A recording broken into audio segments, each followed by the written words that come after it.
as you would be debriefing it, drawing the lines, and drawing the spaghetti on the board, there'll be guys who would swear they were in a left-hand turning engagement, but all the airplanes that you're watching are turning right, because it's just the impression.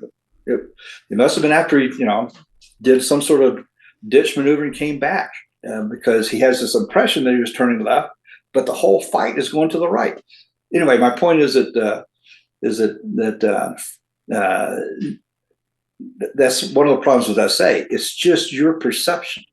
So you have to, when you realize that, I'm going the wrong way, meaning I'm thinking that I'm going the wrong way, then now your gyros are tumbled, and you have no way of correcting it except for looking around and recaging them and getting your mind to start over. It's a very deliberate and almost exhaustive mental exercise and experience, as far as recognizing, okay, this is not what I expected to see, so my SA is wrong.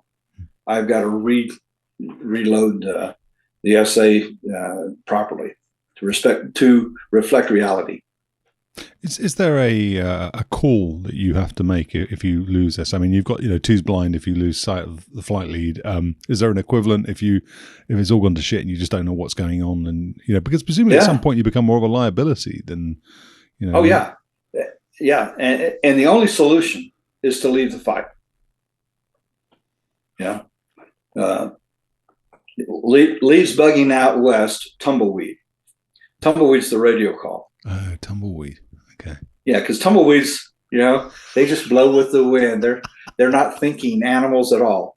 They're not even a thinking plant. They're a dead plant. It's just rolling around, subject to the wind. So when you realize you've lost SA to the point where you're a detriment, and you're just fighting for your own survival. The only thing that you have going for you is that you're still alive, and so you need to get away from everybody else as quickly as possible. Disco's out east, tumbleweed. You get your speed up, you get down low, you hunker down real low in the cockpit, where your chin is almost on the trim button, so maybe he won't see me.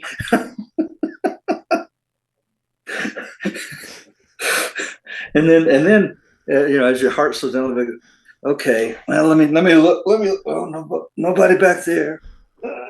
Nobody back there. Little rollover, belly check. Okay, now I know that there's nobody around me. Okay, now a 90 good hard turn to 90 degrees, because that for sure will, as soon as you make a hard turn, if there's anybody chasing you, then they're going to have to pull lead, right? That means they're going to show you their belly. So out there's this little bitty speck. And it was a needle point because he was nose on before. Now it's a little speck because he's showing you belly. Yeah. He's got bigger planful. Aha, that's one of those guys. Okay. Obviously, it's not your wingman because he wouldn't be pulling lead. He would be trying to get back to you. So then, okay, I'm going to put that guy on the nose, see what he does. And he'll have to get out of plane. It just develops from there. But my point is that you got to try to build back SA in building block, because it's not all going to come back at once. When your SA is shrunk down to where you're hunkered down in the cockpit running for your life, then you can't you don't get a massive dose of SA. AWACS can help. They can tell you, Disco, the fight is at 6 o'clock at 6 miles, 8 miles, 12 miles, because you keep running away. So you can get SA back, and of course, data link these days is just awesome.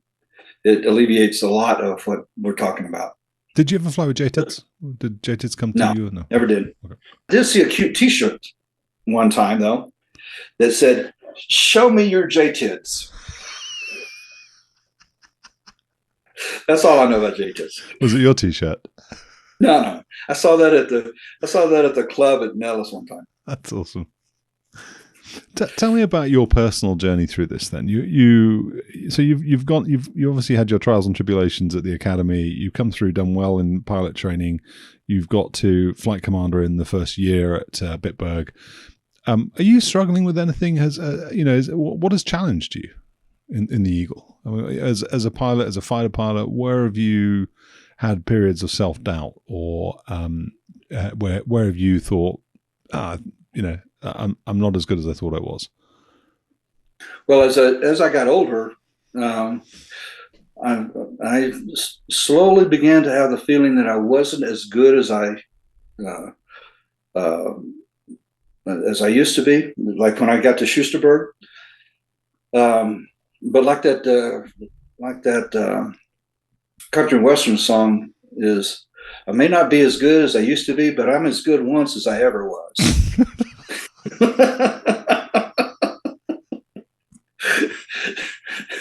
So I just had to husband my good days and make them pay off.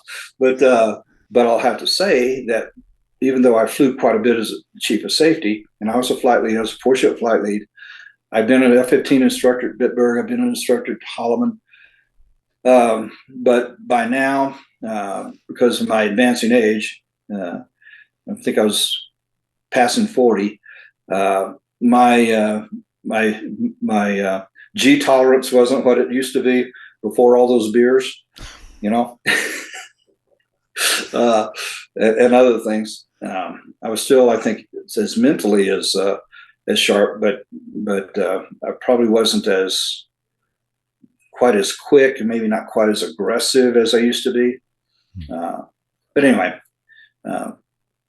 so that's to answer your question about, was there any loss of confidence? I wouldn't say a loss of confidence. It was more of an awareness that I wasn't as good as I used to be. And then, of course, once I made full colonel, and at Eglin, I didn't fly nearly as much as I should have, or I wish I had, or as much as I did as a squadron commander. And so then my tactical skills, atrophied quite a bit, where I really, in all honesty, I really was just a training aid, if you will, in that I would always be leading the red air, the adversary part of the sorties flown out of Eglin. I mean, I wasn't going to go to war. Why waste time on me? When we deployed to the sandbox 2 times out of the 2 years, I was never going because I was going to stay home and mind the store. Not that lessened my motivation for staying sharp, but there was just so much to running the wing and running the base that I could not participate at the same level I had as a squadron commander.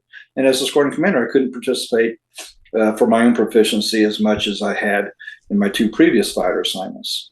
And that's just the nature of the environment, the professional path, if you will.